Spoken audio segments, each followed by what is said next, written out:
आदर्श आचारसंहिता म्हणजे नेमके काय रे भाऊ? तर मित्रांनो, येत्या काही दिवसांमध्ये लोकसभेच्या सार्वत्रिक निवडणुका 2024 ह्या पार पडणार आहेत। हे आपल्या सर्वांना आता कळून चुकलेलं आहे, माहीत आहे।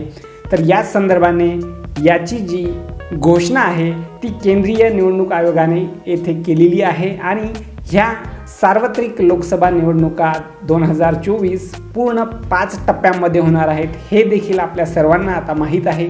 आणि सोबतच काही राज्यांच्या विधानसभेच्या निवडणुका सुद्धा या लोकसभेसोबत होणार आहेत, हे देखील आपल्याला माहीत आहे। तर याच अनुषंगाने आता आचारसंहिता ही बाब आपल्या सर्वांच्या कानावरती पडत आहे। तर नेमकी ही आचारसंहिता म्हणजे काय रे भाऊ, याच प्रश्नाचं उत्तर आपण या व्हिडिओच्या माध्यमातून समजून घेणार आहोत मित्रांनो। मग आता सर्वच पक्षाच्या उमेदवारांनी मित्रांनो, येथे भाजप असो, काँग्रेस असो किंवा इतर कुठलाही प्रादेशिक पक्ष असो, तर या सर्व पक्षाच्या उमेदवार असतील किंवा हे पक्ष असतील, या सर्वांनी आपल्या प्रचाराला इथे सुरुवात केलेली आहे। आता हा प्रचार कशासाठी? तर नेमके आपणच येथे येणाऱ्या निवडणुकांमध्ये जिंकावे हीच सर्वांची मनस्वी इच्छा असते। या अनुषंगाने हे सर्व पक्ष आणि उमेदवार चढाओढीने आपला प्रचार करत असतात। मग कुणाला काही आश्वासनं देतील, यामध्ये काही प्रलोभनं देतील किंवा कोणत्या ना कोणत्या तऱ्हेने मतदान हे आपल्यालाच मिळावं आणि आपणच येथे जिंकावं हीच त्यांची मनस्वी इच्छा असते। तर यामध्ये मग ही मत घेण्याची प्रक्रिया काही वैध मार्गाने असेल किंवा काही यामध्ये अवैध मार्गसुद्धा वापरले जातात। मग धमक्या देणे, वेगवेगळी प्रलोभनं देणे, अडचणीत आणणे, ह्या सर्व गोष्टी येथे पार पडत असतात। तर ह्या सर्व गोष्टी घडत असताना वैध अवैध मार्ग येथे उमेदवाराकडून असतील, पक्षांकडून असतील, वापरले जातात। आणि या संदर्भाने लोकसभा निवडणुकीला जी सार्वत्रिक होत असते हिला गालबोट लागू नये म्हणून येथे काही नियमांचा आराखडा येथे निवडणूक आयोगाकडून दिला जातो आणि तो जो नियमांचा आराखडा आहे, ते जे नियम आहेत त्यालाच आपण आदर्श आचारसंहिता असं म्हणत असतो। मग आता नेमकी आचारसंहिता म्हणजे काय? सोप्या शब्दांमध्ये सांगायचे झाले तर हा एक असा नियम आहे जो की सर्व पक्षांनी त्याच्या उमेदवारांनी स्वीकारावा आणि मतदानातील प्रचार असतील, त्यामधील मतदान असेल, मतमोजणी असेल आणि ही पूर्णच प्रक्रिया जी आहे ती एकदम सुरळीतपणे आणि शांततेत पार पडावी, या संदर्भाने हे नियम असतात मित्रांनो। आता नेमकं जर या आदर्श आचारसंहितेचा इतिहास जाणून घ्यायचा असेल, या इतिहासामध्ये मित्रांनो सर्वप्रथम आचारसंहिता जी आहे ती 1960 मध्ये केरळच्या विधानसभा निवडणुका दरम्यान येथे आचारसंहितेचा उपयोग किंवा अवलंब केला होता सर्वप्रथम।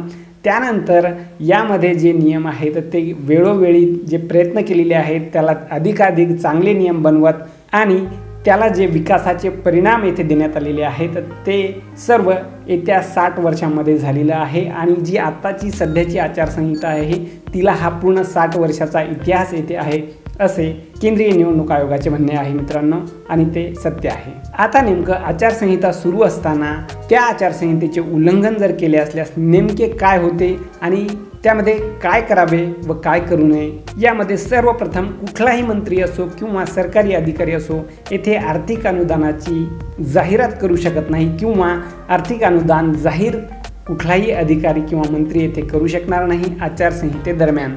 त्यानंतर जो सत्ताधारी पक्ष असतो त्याला कुठल्याही प्रकारचा नवीन प्रकल्प असेल किंवा नवीन योजना असेल ही जाहीर करता येत नाही मित्रांनो। त्याचसोबत जोही सत्ताधारी पक्ष असेल त्यामधील जे उमेदवार मंत्री असतील त्यांना कुठलेही सरकारी वाहन असतील, सरकारी बंगले असतील किंवा कुठलीही सरकारी जी सुविधा त्यांना मिळत असते मंत्री या नात्याने ती त्यांना वापरता येत नाही आचारसंहितेदरम्यान।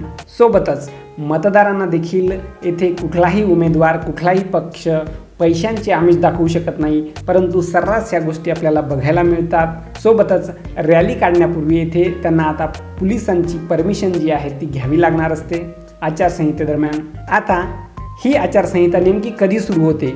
तर ही आचारसंहिता जेव्हा निवडणूक आयोग हा निवडणुकीचे वेळापत्रक जाहीर करतो तेव्हा लगेचच ही आचारसंहिता सुरू होते आणि संपते कधी? तर जेव्हा पूर्ण निवडणूक प्रक्रिया जी आहे ती पूर्ण पार पडेल, त्यानंतर जेव्हा सरकार स्थापन होतील तेव्हा ही आचारसंहिता जी आहे ती संपत असते। यावर आता मग नेमके आचारसंहितेचे जर उल्लंघन झाले तर काय होते? तर येथे केंद्रीय निवडणूक आयोग जो आहे तो येथे कशा पद्धतीने आचारसंहितेचे उल्लंघन झालेले आहे या संदर्भात आधी डिटेल चौकशी करतो आणि त्याला पूर्ण शिक्षा ठोठावण्याचा अधिकार जो आहे तो पूर्णतः या निवडणूक आयोगाला आहे मित्रांनो। आचारसंहितेमध्ये आतापर्यंत 1979 असेल, 1982 असेल, 1993 असेल किंवा 2013 असेल, या सर्व 4 वर्षांमध्ये आचारसंहितेमध्ये योग्य ते बदल करण्यात आलेले आहेत, सुधारणा करण्यात आलेली आहे। त्याचसोबत येथे भारतीय राज्यघटनेच्या कलम 324 अनुसार केंद्रीय निवडणूक आयोग असेल, याकडे उमेदवार असतील, पक्ष असेल, या सर्वांवर देखरेखीचे काम जो आहे ते करण्याचा अधिकार या कलमाने येथे निवडणूक आयोगाला मिळत असतो। तर अशा पद्धतीने मित्रांनो थोडक्यामध्ये नेमकी आचारसंहिता म्हणजे काय आणि आचारसंहितेदरम्यान नेमके काय करता येत नाही, त्याचा इतिहास काय, या सर्व गोष्टींचे प्रश्नांचे उत्तर आपल्याला चांगल्या पद्धतीने समजले असतील। तर येथेच थांबतो मित्रांनो, भेटूयात पुढच्या व्हिडिओमध्ये। तोपर्यंत नमस्कार।